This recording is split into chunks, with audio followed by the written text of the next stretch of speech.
Bapa di dalam surga, kami berterima kasih untuk pimpinan Tuhan kepada kami, dan kami menyerahkan jam selanjutnya di dalam tangan Tuhan.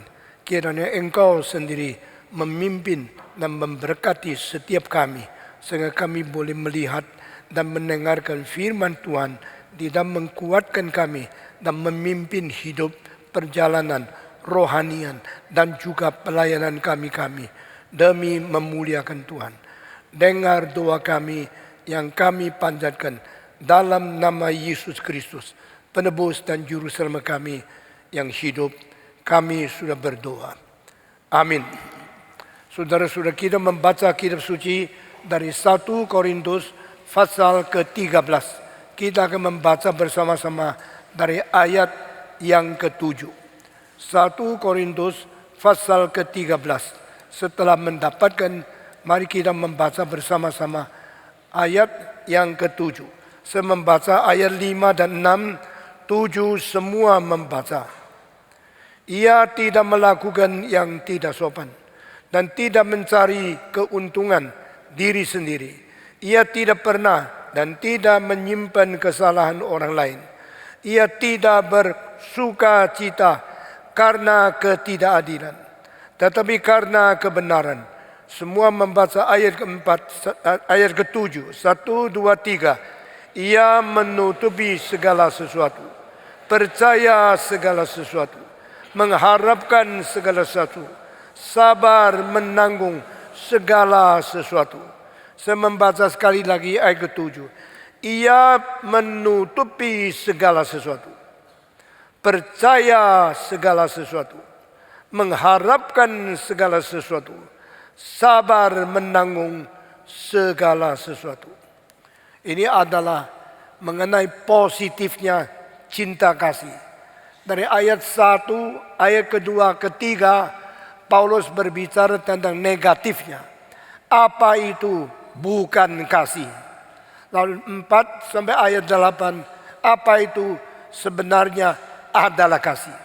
Setelah Paulus memikirkan hal-hal yang negatif, kasih bukan pidato, kasih bukan fasilita, kasih bukan karunia berbahasa, kasih bukan ini, bukan itu, dan kasih bukan memberi diri dibakar, kasih bukan menyerahkan segala sesuatu, sedekah, menolong orang miskin. Itu semua seperti kasih, tetap bukan kasih. Banyak orang dunia, orang yang tidak mengenal Tuhan, mereka menilai kasih melalui gejala-gejala yang lahiriah. Kalau engkau mau menyerahkan diri, itu cinta kasih. Kalau engkau mau korbankan uang, itu cinta kasih. Kalau engkau bisa bicara dengan pidato mengenai kasih, itu cinta kasih. Engkau menyerahkan diri, mengkorban diri, itu cinta kasih. Kalau bukan cinta, mana mau korban? Kalau tidak cinta, mana mau memberikan? Ini seperti semua betul, tapi Paulus mengatakan tidak. Cinta kasih bukan ini, bukan ini, bukan itu, bukan itu. Setelah selesai, baru Paulus mengatakan segi dari positif. Cinta kasih harus panjang sabar, dan cinta kasih harus damai. Cinta kasih harus secara positif engkau tahan sabar dan penuh kemurahan. Waktu di dalam bagian positif, Paulus mengutarakan satu persatu. Positif adalah apa? Positif adalah apa? Positif itu cinta yang penuh sabar. Cinta itu penuh murah hati. Cinta itu tidak cemburu. Cinta itu tidak megahkan diri. Cinta itu tidak sombong. Dan cinta itu tidak melakukan yang tidak sopan atau mempermalukan. Dan cinta itu tidak mencari keuntungan bagi diri sendiri. Cinta itu tidak suka marah. Dan cinta itu tidak menyimpan kesalahan orang lain. Ini semua yang positif dibicarakan satu persatu, dikonklusikan dengan 4 hal yang bersangkut dengan semua. Berarti di dalam cinta kasih, segala sesuatu harus kita mempunyai suatu penutupan akan kesalahan orang lain. Di dalam cinta kasih, di dalam segala sesuatu kita harus punya iman kepercayaan. Cinta kasih di dalam segala sesuatu kita harus menaruh pengharapan. Cinta kasih di dalam segala sesuatu kita harus sabar dan menanggung apa yang kita terima. Saudara-saudara, keempat segala di sini seolah-olah terlalu menyeluruh, terlalu lebar, dan terlalu berkompromi. Tapi ini muncul dari ayat perlu kita mengerti dengan teliti dan tepat motivasinya apa, definisinya apa, sehingga tidak sampai salah ngerti dan merusak konsep tentang cinta kasih. Kita di dalam segala sesuatu harus menutupi. Apa artinya ini? Di dalam segala sesuatu kita harus toleransi. Apa artinya ini? Di dalam segala sesuatu kita harus percaya. Apa artinya ini? Di dalam segala sesuatu kita harus tahan dan sabar. Apa artinya ini? Di dalam segala sesuatu kita harus mempunyai iman, harus menutupi kesalahan, harus mempunyai kepercayaan, dan harus penuh dengan pengharapan. Seolah-olah di sini terlalu lebar, terlalu luas, terlalu banyak yang kita harus lakukan ini. Tapi sebenarnya artinya bukan itu. Saudara-saudara, apakah berarti kita harus percaya semua? Kalau percaya semua, apakah berarti yang salah juga dipercaya? Pasti tidak. Setan juga dipercaya? Pasti tidak. Tapi apakah artinya percaya semua? Karena ini Alkitab mengatakan segala sesuatu kita harus menaruh iman. Segala sesuatu kita harus sabar. Segala sesuatu kita harus toleransi. Segala sesuatu kita harus menaruh pengharapan. Nah, ini 4 hal menyangkut segala sesuatu sulit dimengerti secara sepintas. Tetapi kita harus mengetahui keempat ini mempunyai makna tertentu yang berbeda dengan konsep yang kita terima biasa. Ini adalah mengenai kasih yang bersangkut dengan pribadi yang lain. Kalau aku mengatakan saya suka kepiting, saya cinta kepiting, ini buat saya sebab kepiting enak. Jadi engkau suka apa? Suka kepiting. Saya cinta kepiting. Kepiting paling takut dicintai kamu.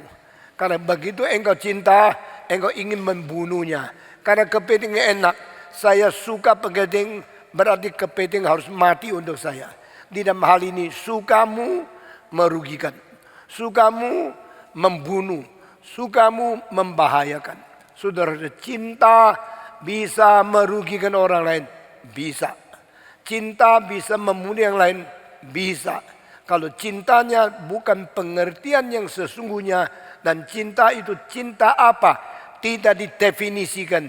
Itu bahaya sekali. Itu sebab di dalam bahasa Inggris ada semacam istilah yang disebut possessive love. Cinta yang ingin menguasai. Cinta yang membatas. Ingin memaksa. Dan cinta yang mau dicintai harus turut semaunya engkau sendiri. Sehingga dia tidak ada lagi mempunyai kebebasan. Kalau engkau mencintai seorang wanita, engkau ingin nikah sama dia, tapi engkau tidak boleh dia bergaul dengan orang lain. Engkau tidak boleh ketemu orang lain. Tidak boleh mempunyai kebebasan sendiri. Cintamu terhadap dia akan dianggap cinta yang memaksa, cinta yang mengikat, cinta yang membatas, cinta yang membunuh kebebasan dia sendiri. Nah, cinta semacam itu melanggar apa yang dikatakan di dalam surat 1 Korintus pasal 13 ayat yang ke-7. Di sini dikatakan cinta itu harus mempunyai toleransi di dalam segala sesuatu. Ini artinya adalah cintamu harus memberikan kebebasan kepada yang dicinta. Dan harus membiarkan dia mempunyai kebebasan yang bukan dibunuh, bukan diikat, bukan dipaksa oleh engkau yang mengatakan engkau cinta. When you say you love, your love is not restricting others, is not killing others, is not possessive and let others has no freedom at all. Cinta itu adalah cinta yang masih memberikan kebebasan kepada orang lain. Dan di dalam hal ini, cinta menghargai yang dicintai. Itu artinya, engkau mencintai seorang, orang itu kau hargai tidak. Kalau engkau cinta orang itu, dan orang itu tidak sama sekali ada kebebasan. Engkau bilang, kalau dia terbebas, saya akan ketakutan kehilangan dia. Kalau saya cinta dia, dia masih cinta yang lain, saya bagaimana bisa jadi suaminya? Nah, ini engkau katakan sesuatu yang sangat benar adanya. Tetapi tidak berarti kalau seorang menikah sama kamu, lalu tidak boleh ada kawannya, dia tidak boleh ada hobinya, tidak boleh ada kebebasannya. Dia karena sudah cinta sama kamu, sehingga segala sesuatu dikekang oleh engkau dan dipaksa oleh engkau, sehingga dia kehilangan kepribadian, kehilangan kebebasan daripada manusia yang menjadi orang yang secara individu memang diberi kebebasan Tuhan. Saudara-saudara, sehingga cinta ada batasnya. Dan yang dicintai juga ada batasnya. Apa yang menjadi batas? Kalau melewati batas, mengapa diperbolehkan? Diperbolehkan di dalam hal apa? Tidak diperbolehkan di dalam apa? Ini semua harus ada pengertian yang lebih menyeru, lebih menyeluruh, lebih tepat, sehingga tidak melanggar keanggunan, kebebasan, dan pentingnya cinta kasih yang murni itu. Saudara-saudara, mengapa ada laki-laki yang cinta kepada seorang perempuan, cintanya sampai kalau tidak dapat lebih baik mati. Karena cinta begitu besar, cinta begitu mendesak, akhirnya dia mendapatkan perempuan itu. Tapi setelah mendapatkan, perempuan itu menjadi korban cintanya dia. Sebab dia mencintai untuk mengikat dia. Dia mencintai untuk membatas dia. Mencintai untuk memperalat dia.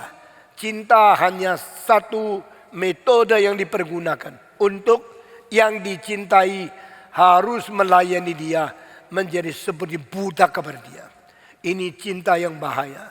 Saudara-saudara, di dalam Paulus membicarakan tentang cinta, cinta yang dari Tuhan dan cinta yang diberikan kepada manusia. Karena waktu manusia mempunyai cinta untuk mendapatkan manusia yang lain di dalam pernikahan, di sini cinta itu adalah cinta yang harus selalu disesuai dengan cinta Tuhan. Sehingga bukan memperalat nama Tuhan untuk mengisi seks sendiri, untuk memakai cinta untuk memperalat orang lain, pakai cinta untuk mengekang, membatas, dan membunuh, mengikat, menghabiskan kebebasan orang lain. Sama-sama kita adalah manusia independen yang dicipta oleh Tuhan sebagai satu individu, sebagai satu pribadi yang mewakili Tuhan di dalam hubungan kepada Tuhan. Kita adalah objek yang dicintai Tuhan, juga menjadikan Tuhan objek yang kita sembah sujud. I worship my God, and God love me who worship Him. Saya di dalam berbakti kepada Tuhan, saya dicintai oleh Tuhan. Dan Tuhan yang mencintai saya, memberikan kebebasan kepada saya, termasuk kebebasan bersembah sujud, kebebasan untuk berbakti kepada Tuhan. Tuhan mencintai saya, Tuhan melindungi saya, tapi Tuhan juga tidak membunuh kebebasanku. Tuhan mau saya dengan kebebasan, dengan kerelaan, dengan pengertian yang penuh datang berbakti, bersujud kepada Dia. God love me, give me freedom, and God want us to use the freedom given by God, return to Him, to worship Him, to give thanks to Him, to praise Him. And this freedom is protected by God in so-called religious freedom. Allah mencintai kita, dan Allah juga memberikan kita kebebasan. Tapi kebebasan ini bukan diikat, dibatas, dan dibunuh oleh Tuhan, sehingga kita tidak mempunyai kebebasan di hadapan Dia. Selain daripada itu, Alkitab mengatakan sebaliknya. Tuhan memberikan kebebasan kepada manusia dan memungkinkan manusia dengan pengertian yang penuh, tepat dan senonoh. Kita mengembalikan kebebasan ini di dalam memuji Dia, memasyurkan nama Tuhan, berkembali dengan penuh terima kasih kepada Tuhan dan dengan rela sujud dan berbakti kepada Tuhan.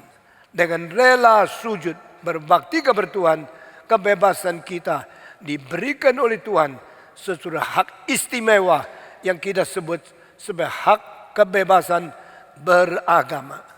Orang yang beragama, yang berbakti kepada Tuhan, kembali ke Tuhan bukan karena dipaksa, tapi karena diberikan dorongan cinta kasih dan dengan senang dan bersuka cita di dalam berbakti kepada Tuhan.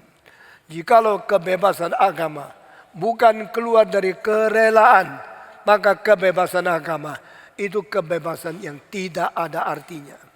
Ada sekolah Kristen yang memaksa orang-orang sulit di situ harus percaya Kristen dan tidak ada kebebasan lain. Itu melanggar Alkitab. Ini tidak sesuai dengan Alkitab. Karena Alkitab tidak mau orang datang kepada Dia karena dipaksa, karena ditekan. Di dalam tekanan, di dalam paksaan, kebebasan itu sudah tidak ada arti apa-apa. Tuhan mengatakan engkau memberi uang, berilah dengan sukarela. Karena yang memberi dengan tidak sukarela tidak diterima oleh Tuhan. Kalau mencintai Tuhan, cintalah dengan perasaan pengertian diri sendiri. Bukan karena peraturan. Kalau semua peraturan itu memaksa, semua pemaksaan itu akan menjadikan engkau mesin yang pasif, menjadi robot yang tidak aktif, menjadi seorang yang tidak mempunyai kebebasan. Dan kalau datang kepada Tuhan bukan karena kebebasan, tidak ada artinya engkau kembali kepada Tuhan. Kalau engkau berbakti kepada Tuhan bukan atas kerelaan, maka baktinya ada bakti yang palsu. Sembah sujudnya sembah sujud yang paksa. Engkau memuji Tuhan tidak ada artinya. Saudara-saudara, di gereja ini KOR mempunyai taraf yang tinggi. Kemarin selama 1 jam menyanyi akan lagu Requiem dari Wolfgang Amadeus Mozart. Saudara bisa mendengarkan setiap kalimat begitu indah, tetapi tidak ada satu orang yang datang karena paksa, karena diberikan sesuatu ketakutan sehingga harus memuji Tuhan.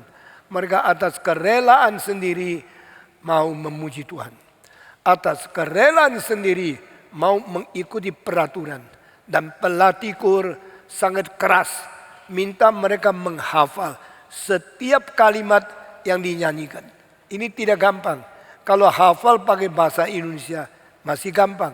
Bahasa Latin yang tidak mengerti artinya, setiap kalimat harus dihafal. Kira-kira 1 jam lagu itu. Saya sendiri kaget dan saya kagum. Karena waktu saya melatih KOR tidak keras seperti itu. Si Yunis mengajar lebih ketat dari saya. Semua hafal. Lalu saya tanya mereka, engkau sudah bisa hafal? Kira-kira 80%. Saya tanya lagi orang lain, engkau sudah bisa hafal? 80%. Saya tanya lagi, saya tanya 5 orang, semua jawabannya 80%. Lalu saya bersyukur. Saya tanya yang 20% itu apa? Yang 20% tidak bisa hafal. Kalau sama tempat semua tidak bisa hafal. Nah bagian yang tidak bisa hafal, KOR-nya bisa jadi tenang, diam, tidak ada yang nyanyi. Jadi apa? Jadi ini bisa lupa kalimat ini, itu lupa kalimat itu.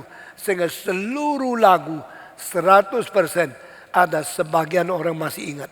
Dan banyak orang bilang gini, waktu saya lihat mulut orang lain, kalimat keluar, langsung saya ingat, oh itu gini, langsung bisa hafal. Sebab akhirnya saya ikut kemarin punya konser, mendengar sendiri seluruh lagu yang dihafal dari permulaan sampai akhir. Tidak ada yang salah satu kalimat pun. Saya sangat bersyukur kepada Tuhan. Nah ini semua atas kerelaan mau memuji Tuhan. KOR kita kerelaan mau memuji Tuhan. Kemarin malam yang datang ada duta besar Jerman, ada duta besar Korea, ada duta besar Itali, ada duta besar dari Uni Eropa. Ini semua orang, dan ada lagi wakil dari Rusia. Satu-satu bicara sama saya. Selesai seorang Itali, dia mengatakan dengan tangannya begini. Artinya sempurna, begitu indah. This is the best requiem I ever heard. Orang Itali dengar orang Indonesia pakai bahasa Latin nyanyi lagu daripada Mozart, itu dari lagu yang sering dinyanyikan oleh orang Katolik. Salah seorang memukul atau main timpani, dia orang Belgia. Dia sekolah di Prancis dan dia sudah main di sini lebih daripada 7 tahun. Dia mengatakan kepada saya, this song was originally sung by the Catholic choir. Kor Katolik yang menyanyi requiem. But today I have to listen to Protestant choir. GRI bukan Katolik, GRI Protestan. Tetapi karena ayat-ayat yang dipakai dalam requiem itu semua kitab suci, sehingga orang reform menyanyi requiem bukan untuk orang mati, untuk memuji Tuhan yang menjadi juru selamat, yang menyediakan paradise, dan yang tidak menghakimi kita karena kita diloloskan daripada pengampun dosa Yesus Kristus. Ada orang dari duta besar Belgia, setelah nyanyi dia duduk di belakang saya, dia tepuk dada saya. Tonight is perfect. Hari ini sempurna. Saya sangat bersyukur.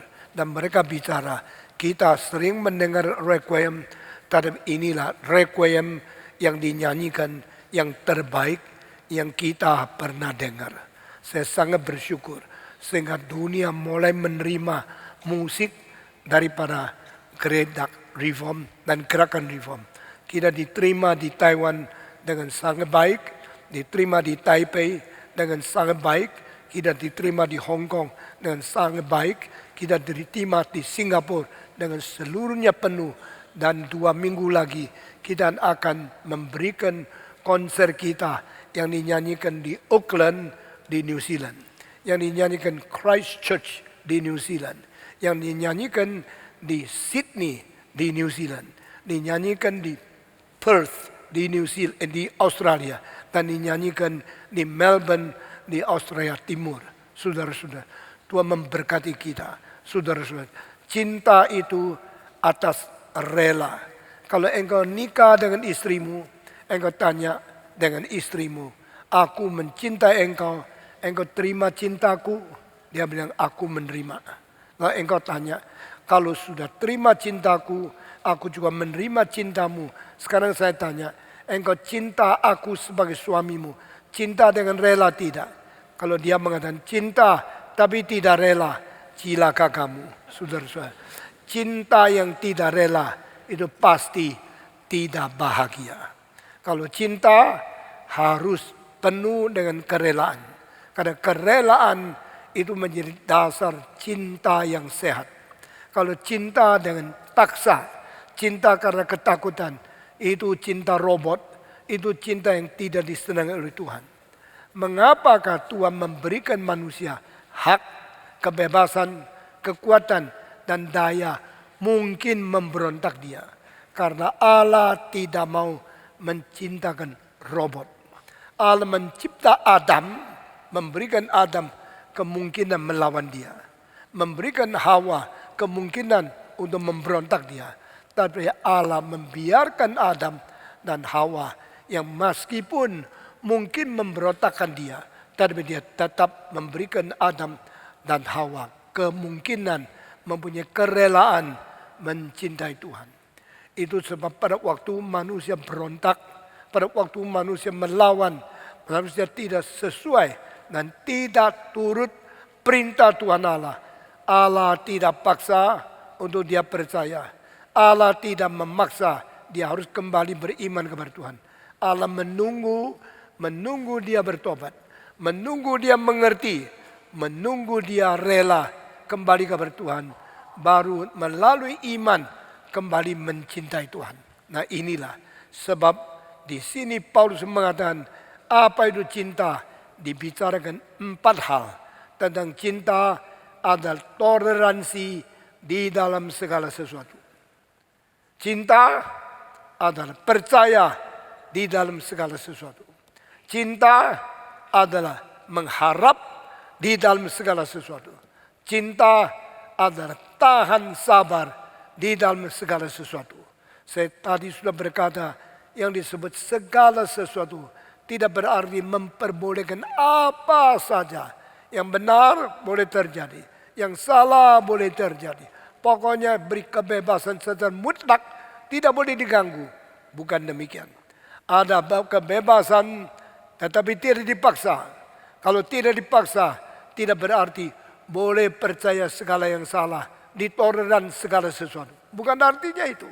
Tapi apa artinya toleransilah segala sesuatu? Apa artinya percaya segala sesuatu? Di sini ada batasnya diperbolehkan dan orangnya tetap dipercaya. Saudara-saudara, Tuhan tidak memaksa orang percaya kepada Dia.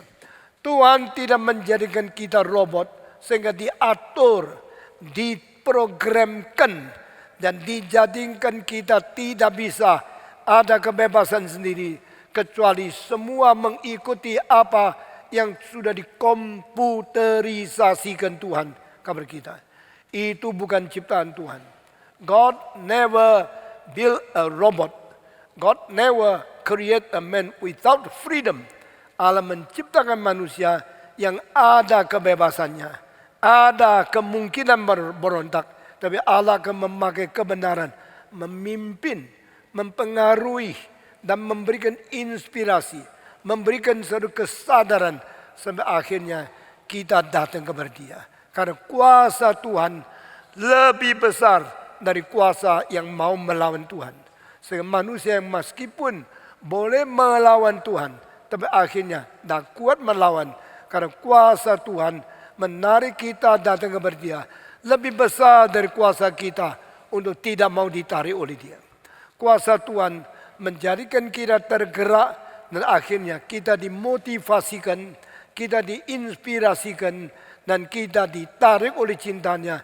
Akhirnya kita menjadi orang yang rela kembali kepada Tuhan, berbakti kepada Tuhan, memuji Tuhan, bersyukur kepada Tuhan atas kerelaan yang sudah ditaklukkan oleh cinta Tuhan yang jauh kuasanya lebih besar dari kuasa penolakan kita. Ini keajaiban daripada Tuhan. Saudara-saudara, itulah sebab di dalam Alkitab mengatakan anugerah Tuhan tidak bisa ditolak. Ini tidak berarti kita tidak mampu tolak. Tidak berarti kita tidak bisa tolak. Kita tetap bisa tolak. Tapi sampai akhir penolakan kita kurang kuat. Karena cinta kasih Tuhan lebih besar daripada daya penolakan kita. Sehingga kita tidak bisa menolak. Karena cintanya mengalahkan kita. Cintanya menggerakkan kita. Cintanya telah mentaklukkan kita. Sehingga kita dengan rela berkata kepada Tuhan, I'm willing to return to you. I am willing to be yours. I'm willing to obey you. Kita taat karena rela. Kita taat karena sukacita. Kita taat karena cinta Tuhan begitu besar. Merendahkan kita, menaklukkan kita, menkalahkan kita. Sampai akhirnya kita mengatakan Tuhan, sekarang saya kembali menjadi anakmu dengan rela, takut kepadamu, dengan keinginan sendiri, takluk kepadamu.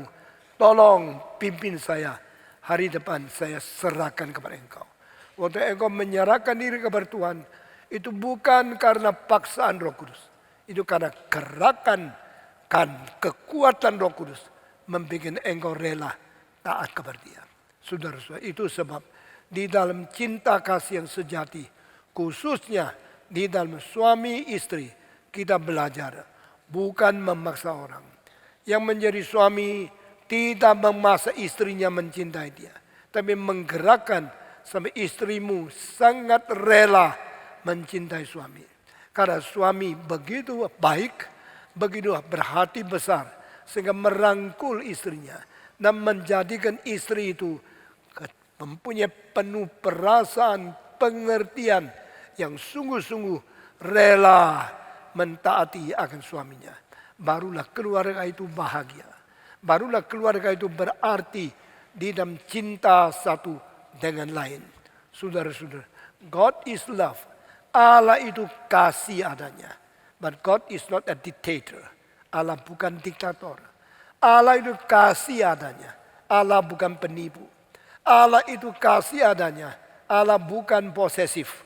Allah bukan dengan paksa kita harus mencintai dia. Memutar pir dan segala mesin di dalam kita. Sehingga akhirnya kita bersujud kepada dia. Karena sudah dikomputerisasikan. Itu bukan Allah kita. Allah adalah Allah yang dengan cinta kasih yang ajaib terus bekerja dalam hati kita. Sehingga akhirnya kita tidak kuat melawan. Kita tidak lagi melawan. Kita tidak lagi tega melawan. Karena dia begitu baik. Begitu mencintai kita. Dan akhirnya kita rela mentaklukkan diri kepada dia. Kita rela mencintai dia. Dan kita rela menjadikan dia Tuhan kita. Ini penting sekali. Saudara-saudara.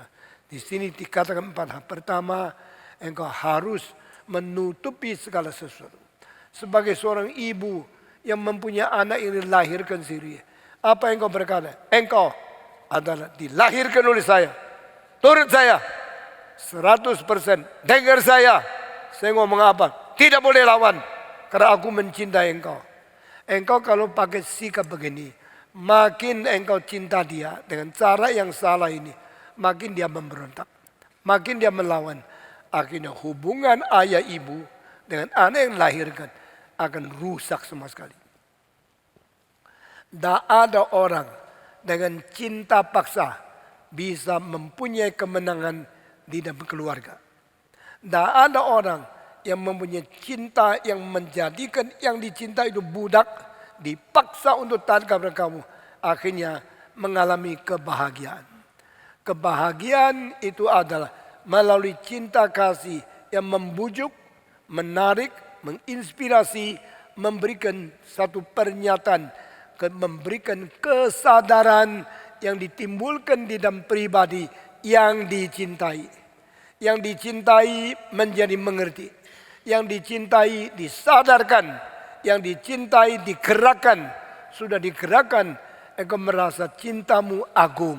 Sehingga dia tidak lagi melawan. Tidak lagi tega untuk membenci, melawan, tapi mencintai yang cinta dia dengan kerelaan sebagai timbal balik untuk mengembalikan ucapan terima kasih, mengembalikan kerelaan untuk mencintai engkau sehingga cinta sudah imbal balik. Engkau mencintai sampai dia tergerak dan dia cinta kembali. Waktu cinta kembali itu dasarkan kerelaan, kesungguhan, ketaatan karena kesadaran dan karena terdorong oleh cinta yang besar dan rela kembali, baru cinta itu mempunyai arti yang sesungguhnya. Jikalau istrimu cinta kamu karena takut sekali, akhirnya tak berani berontak karena engkau keras sekali, maka cinta ini cinta yang tidak bahagia.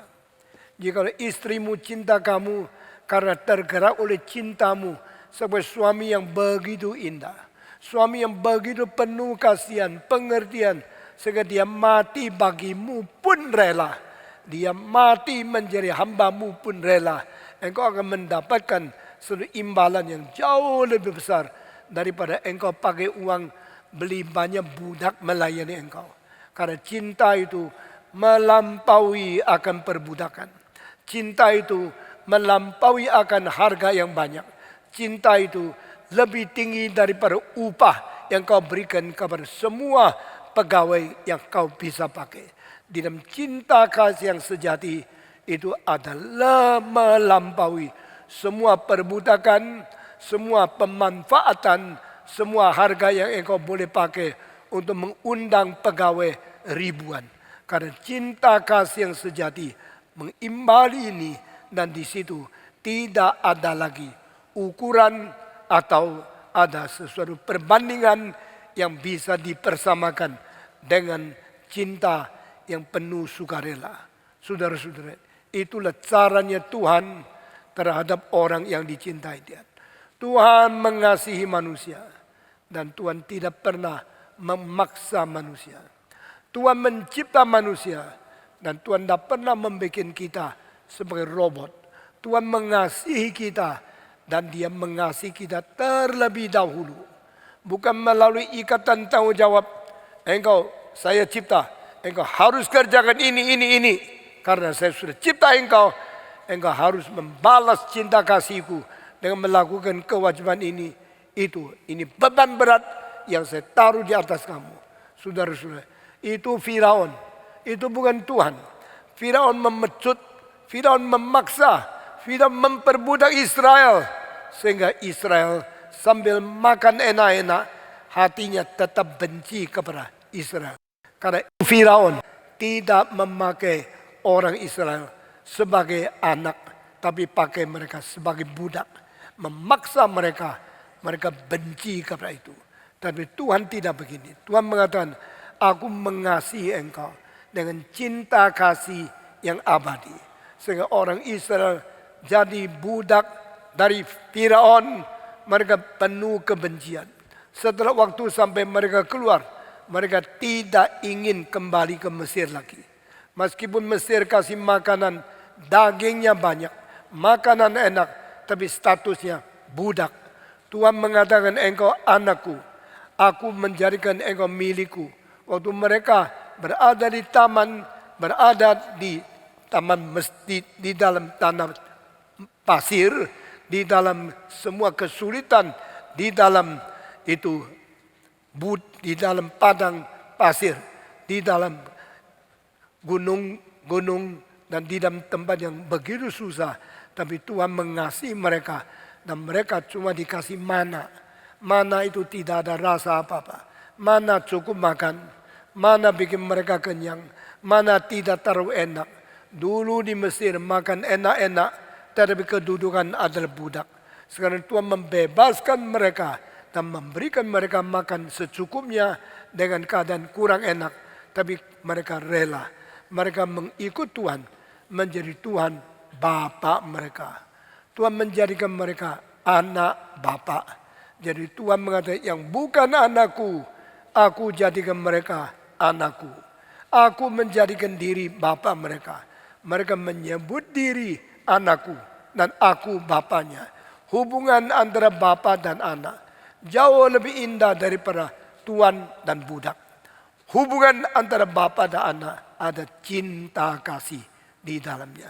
Lalu saudara-saudara, dengan cinta yang inisiatif dari Allah menggerakkan hari kita, akibatnya kita dibangkitkan menjadi orang yang mengetahui mencintai Allahku. Hear ye Israel, your God is the only God. You should love Him with all your mind, all your heart, all your nature, and all your power. Cintailah Tuhanmu dengan segenap hidupmu, sebulat hatimu, seluruh pikiranmu, dan sekuat tenagamu. Karena ini hubungan antara cinta dan cinta, bukan antara tuan dan budak, bukan antara pegawai dan bos, tapi antara bapa dan anak. Waktu bapa melihat anak ada kelemahan, dipukul, boleh dipukul, karena itu anak sendiri. Tapi pukulnya berdasarkan tujuan mendidik, bukan menghukum. Saudara-saudara, itu sebab kalau ada orang yang kau cintai, apalagi yang mau jadi istrimu, engkau bukan menganggap dia dibeli oleh uang. Engkau tidak memperlaku dia sebagai budak yang harus bekerja untuk engkau. Engkau memperlakukan dia sebagai partner hidup yang harus bersehati menanggung kuk yang sama, membangun keluarga yang bersatu, saling mencintai, lalu melahirkan anak. Anak-anak dilatih sebagai manusia yang mempunyai kedewasaan, mempunyai satu karakter kemandirian yang boleh berdiri sebagai satu masyarakat, hidup di tengah-tengah masyarakat, di hadapan banyak orang yang bertanggung jawab sebagai seorang pribadi yang matang dan pribadi yang memuliakan Tuhan.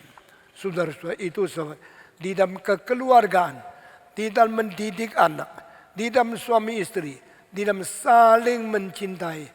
Pihak yang lain bukan robot. Pihak yang lain bukan dipaksa untuk tugas yang harus dilakukan secara tidak rela. Tapi pihak yang lain, kau cintai dia sebagai anggota keluarga, sebagai seorang pribadi yang dilatih sampai mempunyai perasaan kerelaan di dalam sedalam-dalamnya pribadi itu. Saya ingin melayani, saya suka melayani. Istri melayani suami karena mengharapkan gaji? Tidak. Karena setiap bulan dikasih uang? Tidak. Apakah begini maka tidak usah dikasih uang? Tetap kasih uang. Tapi kasih uang untuk istri bukan karena membeli tenaganya dengan membayar harga uang. Engkau memberikan uang karena itu adalah ongkos hidup yang seorang istri harus perlukan itu untuk membeli sesuatu mencukupi hidup bersama suami istri. Kalau pembantu-pembantu uangmu tidak cukup, dia pergi, tidak kembali lagi. Istri, waktu engkau kekurangan uang, dia tahu bukan engkau tidak mau kasih, karena engkau income-nya sedang terancam. Istri bukan marah, pergi. Suaminya apa? Kasih uang sedikit. Dia akan mengatakan, inilah darah dagingku yang sekarang dalam kesulitan, keuangan sangat picik, maka dia lutut berdoa kepada Tuhan, minta Tuhan kasihan keluarga ini. Nah, itu namanya cinta kasih. Sehingga suami istri kalau ada cinta kasih yang sesungguh, bukan marah-marah karena kurang uang, bukan marah-marah karena kurang enak hidupnya. Kalau semua ada cinta kasih yang sesungguhnya, dilihat daripada kebutuhan, dilihat daripada kesulitan, dilihat dari hubungan terlebih dahulu. Kalau budak sama tuan bukan dari situ. Dia lihat daripada janjinya, daripada sesuatu yang sudah diberikan pada waktu mengundang saya menjadi pembantu. Janji kasih saya berapa, saya perlu uang berapa, saya tidak peduli engkau sekarang sulit atau tidak. Dengan demikian hubungan itu lebih penting daripada kewajiban. Kalau menjalankan kewajiban melampaui kesulitan-kesulitan, saya tetap melakukan. Tidak ada istri yang mengatakan, ini sudah jam 10, saya tidak mau melayani, biar anak sakit terus sampai mati, karena saya sendiri mau tidur. Itu bukan istri. Istri akan mempentingkan sesuatu hubungan melampaui kewajiban. Meskipun sudah malam jam 11, meskipun saya sudah capek, tapi saya demi cinta kepada suamiku yang sudah kerja berat, malam terlalu capek tidak bisa bangun. Meskipun saya sendiri capek sekali, tapi sebagai ibu saya lupa capek saya. Ingat saya ibunya anak ini, saya istrinya orang ini. Ini keluargaku, harus aku tanggung. Keberatan melampaui dari kecapean harus saya tanggung. Relasi lebih penting daripada gaji. Saya harus menjalankan lebih berat daripada waktu yang membatas. Meskipun saya sudah capek, saya tetap rela. Kerelaan itu menandakan cinta kasih yang setia. Dan di dalam sudut seperti inilah Paulus membicarakan 4 segala sesuatu. Segala sesuatu. Pertama, di dalam keadaan manusia mempunyai kelemahan, bersalah, mungkin kurang puas, mungkin tidak sempurna. Kalau ada salah, ada kekurangan, ada berdosa, engkau harus menutupi segala sesuatu. Istilah menutupi segala sesuatu, tidak mau banyak orang tahu kelemahan keluarga kita. Tidak mau orang lain maki-maki kita. Kita tutup-tutupi. Bukan kita toleransi lalu membiarkan dosa berada, tidak usah bertobat. Bukan artinya itu. Artinya adalah tidak perlu terlalu cepat membongkar kesalahan orang kita cinta. Yang kau cintai, engkau buka rahasia, ini loh salahnya. Semua lihat ini salah. Buat apa? Itu tidak membantu, tidak menolong, dan tidak membangun. Maka kalau orang yang kau cintai ada kelemahan, tutup dulu. Toleransi dulu. Mulutnya jangan bocor dulu. Sampai kapan enggak? Tunggu dia supaya bertobat. Karena pertobatan kalau sudah dijalankan, tidak usah banyak bongkar dosa. Tidak usah banyak buka akan rahasia. Semua mengetahui. Harap dia bisa bertobat. Ini lebih penting daripada bongkar semua tahu. Saya bongkar semua benar kok. Saya tidak ngomong salah.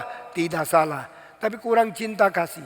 Karena cinta kasih harus berdasarkan kejujuran, berdasarkan bijaksana, berdasarkan kesabaran. Saudara-saudara, anakmu bersalah, engkau kasih orang lain. Engkau bocor rahasia. Ada seorang anak mengatakan, saya sangat hormati ibu saya. Karena dia pertama kali tanya saya, kamu kapan ingin menikah? Waktu itu saya masih kecil. Saya baru umur 12. Saya mengatakan, saya ingin nikah kalau saya sudah umur 16. Waktu papa dengar, dia tidak bicara sama siapapun. Dan dia simpan di dalam hatinya. Cuma bilang, terlalu pagi anak, tunggu lagi berapa tahun. Sesudah itu simpan rahasia, dan bicara sama siapa. Maka saya seumur hidup ingat, papa saya orang yang bijaksana. Dia tahu saya jawab itu salah. Masih terlalu kecil, sudah mengatakan saya ingin nikah umur 16. Kita bilang, sekarang saya sudah umur 20, masih belum nikah. Tapi saya tidak pernah menjadi malu karena saya pernah mengatakan kalimat itu kepada mamaku. Dan mamaku menutup, mamaku sabar, dia tidak bicara sama orang lain. Saudara, banyak ibu-ibu di dalam mendidik anak gagal. Karena engkau selalu bocor kesalahan anakmu kepada orang lain. Bikin anakmu merasa dipermalukan oleh ibu sendiri, maka dia mulai benci ibu. Karena engkau kurang menutupi, kurang toleransi, terlalu cepat membocor rahasia. Tapi itu benar kan? Saya tidak membohong. Saya tidak salah. Engkau tidak salah. Engkau tidak bohong. Tapi engkau kurang bijaksana. Engkau kurang sabar. Engkau tidak bisa simpan rahasia kesalahan orang lain. Terlalu cepat membocorkan kesalahan orang lain. Di sini mengatakan cinta adalah menutupi di dalam segala sesuatu. Tentang kesalahan yang tidak fatal, tentang kesalahan yang mungkin bertobat, tentang kesalahan anak kecil yang kurang matang. Tutupi dulu, toleransi dulu, jangan bocor rahasianya. Ini pertama. Kedua, percaya segala sesuatu. Ayat ini bukan berarti percaya setan, percaya dukun, percaya semua. Bukan arti itu. Percayalah segala sesuatu. Berarti terhadap orang yang kau cintai, kalau dia diam kesalahan, dia mengaku salah. Dan dia berjanji, iya saya tahu saya salah. Saya tidak mau berbuat salah lagi. You mesti percaya. Meskipun dia tidak tentu bisa jalankan. Tapi dia mengatakan kalimat itu berdasarkan motivasi yang baik. Engkau mesti percaya. Kadang-kadang orang berjudi, ditangkap, ayo engkau sudah salah. Mulai ini saya tidak lagi. Saya tidak mau judi lagi. Kalimat itu hanya mengatakan dia tidak mau. Tapi daripada jiwa yang baik, dia tidak mau berjudi lagi. Percayalah dia. Meskipun engkau tahu mungkin tidak bisa. Mungkin dia akan berjudi lagi. Tapi kalau sudah keluar dari mulut, saya ingin mau baik. Saya tidak mau berjudi lagi. Engkau mesti berkata, saya percaya engkau mungkin bisa. Bukan berarti saya percaya you pasti langgar. You omong kosong. You akan berjudi lagi. Engkau mengatakan itu tidak ada bantunya. Tidak ada konstruktifnya. Semua hal yang tidak konstruktif jangan dibicarakan. Semua hal kemungkinan diharapkan bisa menjadi baik. Maka terima dan percayalah meskipun sulit itu satu fakta. Saudara-saudara, banyak orang yang berjudi pukul dada sendiri. Bicara saya tidak mau berjudi lagi. Akhirnya judi lagi. Banyak orang janji gagal. Banyak orang ingin tetapi tidak jalankan. Banyak orang sudah sumpah mau berbuat baik. Akhirnya lemah. Tetap tidak bisa berbuat baik. Tetapi saudara, lebih baik engkau bicara sama dia. Aku percaya dua hal. percaya engkau sulit bertobat. Tapi aku percaya engkau bilang mau bertobat. Ini jujur. Meskipun sulit tapi jujur. Itu sebab saya percaya Tuhan akan menolong engkau untuk bertobat. Itu sebab engkau sulit bertobat. Tapi aku percaya Tuhan bisa menolong. Ini percaya segala sesuatu. Berarti secara konstruktif. Terimalah semua hati baik yang berjanji mau berubah. Saudara-saudara, percayalah di dalam segala sesuatu. Ini menjadikan hari depan kita lebih cerah. Kalau engkau sama sekali, saya tidak percaya lu bisa bertobat. Saya tahu you akan berdosa lagi. Kalimat seperti ini akan membuat dia pasti akan berdosa lagi. Sehingga kelihatan seperti engkau bicara benar. Tapi engkau bicara benar berdasarkan hati yang kurang baik. Engkau bicara kebenaran dengan hati yang kurang kasih. Engkau bicara sesuatu yang mungkin benar, tetapi tidak membangun orang lain. Itu sebab Alkitab mengatakan di dalam segala sesuatu berilah kepada orang lain toleransi dan tutupi kesalahan dulu. Di dalam segala sesuatu bagi orang yang engkau mencintai, engkau percaya dulu atas janji-janjinya, meskipun sulit dilakukan, sulit dilunaskan, sulit dilaksanakan, tetapi itu kejujuran itu engkau percaya. Aku percaya you jujur, engkau mau baik. Kiranya Tuhan memberkati engkau dan aku berdoa supaya Tuhan memberi kekuatan kepada engkau untuk bisa melakukan apa yang kau inginkan. Di dalam hal ini segala sesuatu taruh kepercayaan. Saudara-saudara, percaya orang lain tidak gampang. Apalagi kita tahu dia sering gagal. Orang yang sudah mau sukses, gagal lagi. Sudah mau suci, berdosa lagi.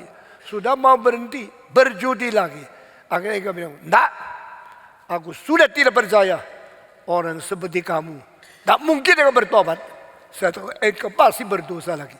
Kalimat ini sebenarnya mungkin benar. Tapi tidak ada faedahnya. Karena itu tidak menolong orang. Tidak konstruktif, tidak membangun, hanya memberikan kesempatan setan bekerja lebih berat untuk orang itu melawan engkau, berbuat dosa lebih berani, dan akhirnya lebih rusak lagi.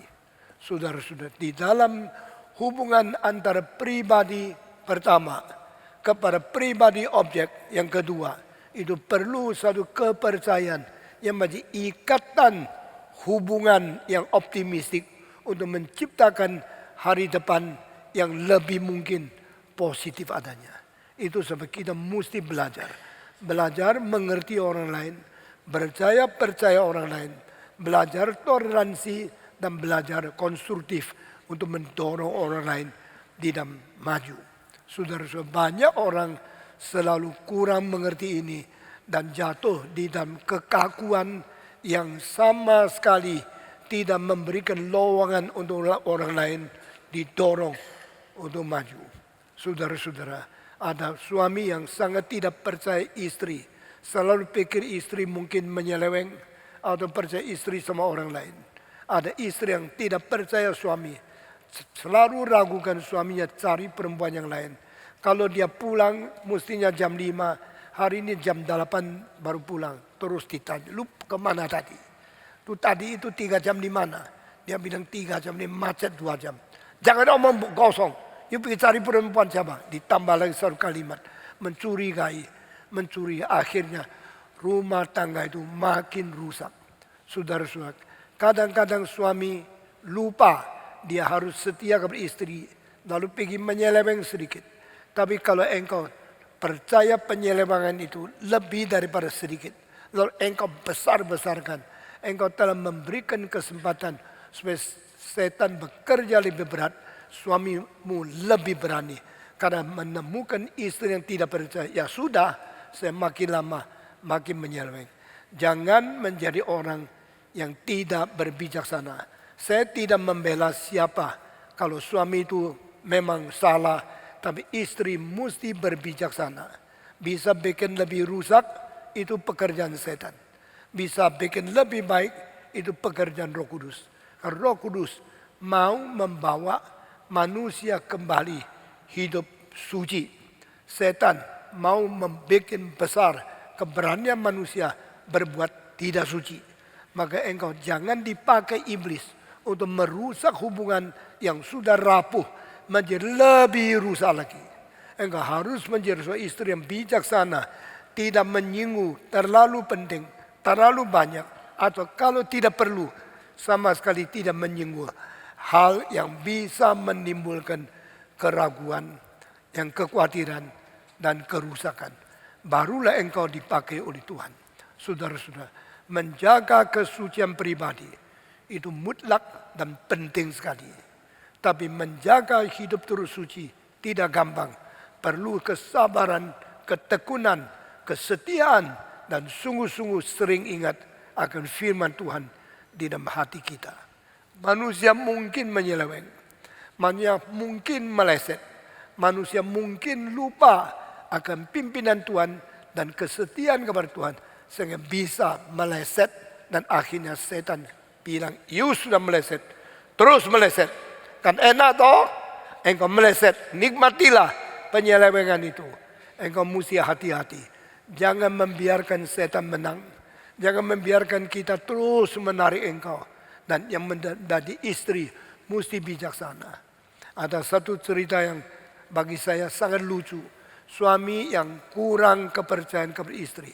Terus curigai. Istri ini kemana? Sudah cinta sama siapa? Dia sekarang tidak setia sama saya. Dia digendong siapa? Maka istri kalau pulang ke rumahnya, dia terus lihat bajunya, ada rambut tidak? Ada rambut orang laki tidak? Mungkin sudah digendong laki-laki, lalu kepala rambut pun laki itu ketinggalan, dicari terus. Saben hari cari rambut. Saben hari pulang rumah dia terus lihat ada rambut tidak. Cari-cari. Apalagi lu, maafkan saya lagi cari ada rambut laki-laki tidak. Perempuan marah sekali. Karena dia tidak pernah menyeleweng. Tapi terus dicurigai. Curiga tidak habis-habis. Satu kali dapat rambut. Ini apa? Ini tadi saya gendong kucing. Tidak. Kucing bulu warnanya bukan gini. Dia terus marah-marah. Satu kali dia sudah terus cari. Tidak ada rambut. Dia nangis. Istri bilang, loh, sudah kelihatan tidak ada rambut, nangis apa? Dia nangis lebih keras lagi. Lalu ditanya, kenapa lu nangis?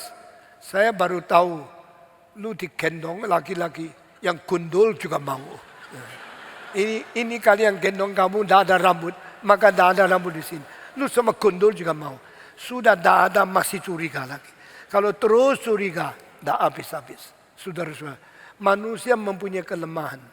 Kalau engkau tidak hati-hati, kelemahan yang ada di dirimu akan bertumbuh terus.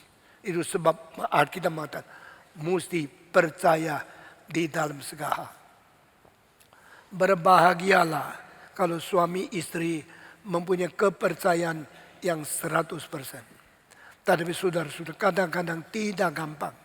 Karena kelemahan-kelemahan mengakibatkan manusia kalau sudah menangkap sedikit kesalahanmu, dia akan membenarkan kekhawatiran, dan kekhawatiran akan ditimbulkan, bertumbuh menjadi ketidakpercayaan yang makin abadi. Kalau itu makin abadi, makin banyak, maka engkau sulit mengembalikan ketidakpercayaan satu kali oleh pihak yang lain. Saudara-saudara, kita mesti hati-hati. Jangan sampai dipakai iblis, jangan menjadi orang yang tidak percaya satu dengan lain. Suami istri, bahagialah, saling percaya secara penuh sampai selama-lamanya. Selama hidup menjadi suami dan istri, coba engkau harus membereskan diri. Jangan sampai pihak yang lain mempunyai kemungkinan curiga sedikit. Kalau sudah curiga sedikit, itu akan bertambah-tambah. Dikit, pelan-pelan menjadi bukit. Hati-hati. Kita hidup di dalam mutual relationship. Di antara pribadi dan pribadi. Baik secara pribadi maupun secara hubungan keluarga. Tali daripada suami istri, dari bapa anak, daripada keluarga, dari antara saudara dan saudara, perlu memupuk kepercayaan sehingga bahagia akan berada di dalam hidup kita masing-masing. Saling percaya. Percaya segala sesuatu. Tutupi segala sesuatu. Saya hari ini cuma bicara sampai poin yang kedua ini. Sesudah itu lain kali setelah saya sudah kembali daripada Australia dan New Zealand, saya teruskan yang ketiga dan keempat, yaitu janganlah engkau kurang iman di dalam segala sesuatu. Engkau harus percaya di dalam segala sesuatu. Engkau harus sabar di dalam sesuatu. Harus harap di dalam segala sesuatu. Kiranya Tuhan memberkati kita, jadikan kita mempunyai cinta kasih yang murni dan mencintai kepercayaan yang tekun dan mempunyai sesuatu kesabaran yang abadi. Supaya Tuhan terus memberkati kita hidup di dalam kasih untuk memuliakan nama Tuhan. Mari kita berdoa. Semua tunduk kepala, kita masuk di dalam doa. Bapa di dalam surga, kami berterima kasih. Engkau bukan hanya menciptakan kami sebagai manusia pribadi yang harus hidup bereksistensi di hadapan-Mu. Tuhan juga menciptakan kami menjadi pribadi yang bermutual relationship dengan orang lain.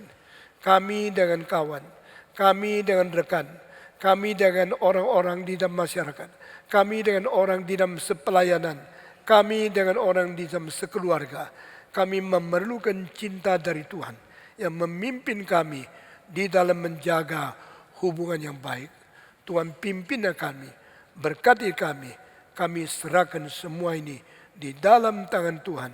Dalam nama Yesus Kristus, penebus dan juru selamat kami yang hidup. Kami sudah berdoa. Amin.